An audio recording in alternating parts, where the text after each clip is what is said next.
Hello, YouTubes! Welcome back to James Recommends. This is the last James Recommends. But I wanted to end on a game that I'm very passionate about called The Black Watchmen.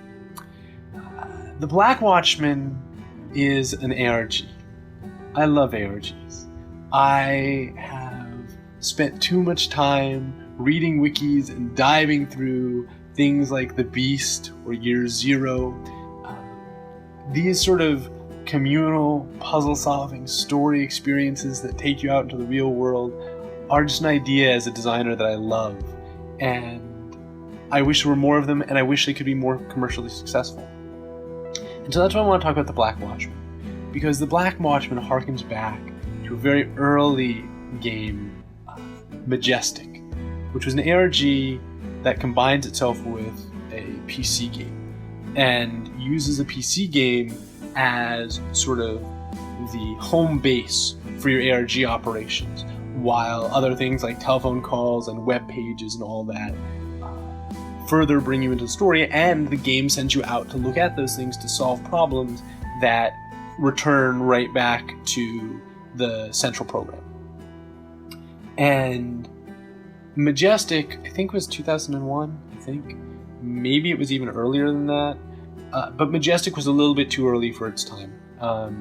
It was a time when, at least in the US, and especially, globally, internet access wasn't ubiquitous, not even as close to ubiquitous as it is today, not by a lot.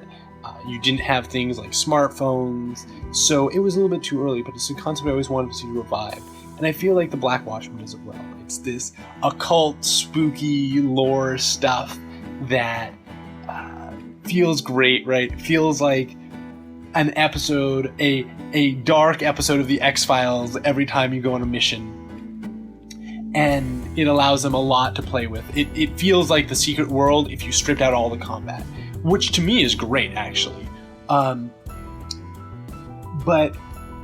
what's interesting about this is it also gets to integrate a lot of the social features. You need help on this. The game itself sort of aggregates the community and helps draw people together to solve these problems. They've got massive web presence, so there's a lot of this that's integrated across the web, but done very slickly. They've clearly got a strong team behind doing the web aspects of it. The puzzles are interesting and engaging. The game itself lets you know if you're right, which I actually think is a very strong element to an ARG. In a lot of cases, ARG progression has to naturally, by solving one piece of the ARG, take you to the next piece of the story and hope you find the next puzzle. By integrating it with a video game, they can do a thing where a lot of the time your answer to the ARG puzzles are passwords for the game, and the password just unlocks the next mission. And by having sort of an instantiated mission structure, they make it... Instantiate isn't really the right word, but having a series of independent missions. By having a series of independent missions, they make it a lot more drop-in, drop-out than a standard ARG, and give the player a lot more feedback, at least know if they're doing the right thing. There's still a lot of problems that ARGs face. There's still plenty of times where I felt like their hints are too vague, where they ask for... There's a thing that comes to mind where they ask for a culprit early on, and by culprit they actually mean the name of an organization, and there's still problems where if you don't think the same way as the designers do, you may end up getting stuck just because of loose verbiage and all that. On the other hand, that's why the community is right there. That's why the community is accessible from within the chat window in the client. Also, one of the things I like is they immediately, through the client, make accessible to you a lot of the tools that you need to solve an ARG. So if you're new to these sort of things, you don't need your various decryption programs or any of that. They've centralized a lot of that for you. So if